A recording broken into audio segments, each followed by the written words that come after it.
নাম হচ্ছে ডিসেলিনেশন ডায়নামিক্স আর টপিকটি হচ্ছে extracting fresh water from sea water. Sir, আমরা তো জানি আমাদের ভূপৃষ্ঠের মধ্যে প্রায় 3/4 জল রয়েছে বা প্রায় 71%ই জল রয়েছে, কিন্তু এই 71% জলের মধ্যেও প্রায় 97% যে জল রয়েছে তা সমুদ্রের লবণাক্ত অবস্থায় অবস্থান করছে। আর বাকি যে 3% রয়েছে তার মধ্যে 2% হিমবাহ রূপে অবস্থান করছে, যেগুলি ব্যবহারের অপর্যাপ্ত। কিন্তু বাকি যে 1% রয়েছে তা সেগুলিও জল দূষণের ফলে দূষিত হয়ে পড়ছে, আমাদের ব্যবহারের অনুপযোগী হয়ে পড়ছে, যার ফলে আমাদের যে পরবর্তী প্রজন্ম রয়েছে বা আমরা যখন বড় হব তখনও আমরা এই জলগুলিকে পর্যাপ্ত পরিমাণে ব্যবহার করতে পারবো না, আমাদের জলের সংকট দেখা দিতে পারে। হ্যাঁ, তাই আমরা আমাদের যে মডেলটি উপস্থাপন করেছি, আমরা তো আমাদের বিজ্ঞান বা সায়েন্সের মধ্যে আমরা বাষ্পীভবন, ঘনীভবন ও পাতন প্রক্রিয়া সম্পর্কে পড়েছি। আমরা এখানে এই 3টি প্রক্রিয়াকে ব্যবহার করে আমরা আমাদের মডেলটি প্রজেক্টটি বানিয়েছি।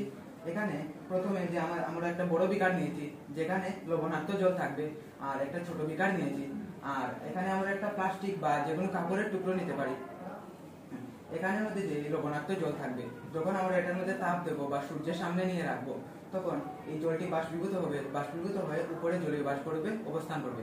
তারপর আমরা এখানে একটা পাথর ব্যবহার করেছি।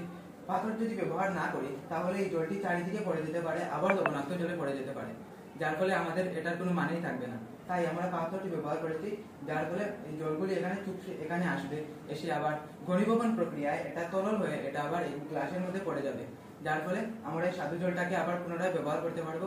আর বাষ্পীভবন প্রক্রিয়ায় তো লবণ আর বাষ্পীভূত হবে না, এই লবণটাকে আমরা বিক্রি করে আরো টাকা উপার্জন করতে পারবো, অর্থনৈতিক দিক থেকে আরো উন্নয়ন ঘটাতে পারবো। তাছাড়া আমরা এটাকে আরো একটা কাজে ব্যবহার করতে পারি। আমরা দেখেছি যদি দুর্ভাগ্যবশত কোনো ব্যক্তি সমুদ্রের মধ্যে কোনো আইল্যান্ডে গিয়ে ফেসে যায়, তাহলে সে আমাদের এই ইজি টু ক্যারি মডেলটিকে ব্যবহার করে সেখানে বহুদিন পর্যন্ত বেঁচে থাকতে পারে, যার ফলে এই এটিকে ব্যবহার করে আমরা আমাদের জলেরও পর্যাপ্তটা মেটাতে পারবো, আর এই লবণটিকে বিক্রি করে আমরা অর্থনৈতিক দিক থেকে উন্নয়ন ঘটাতে পারবো। নমস্কার।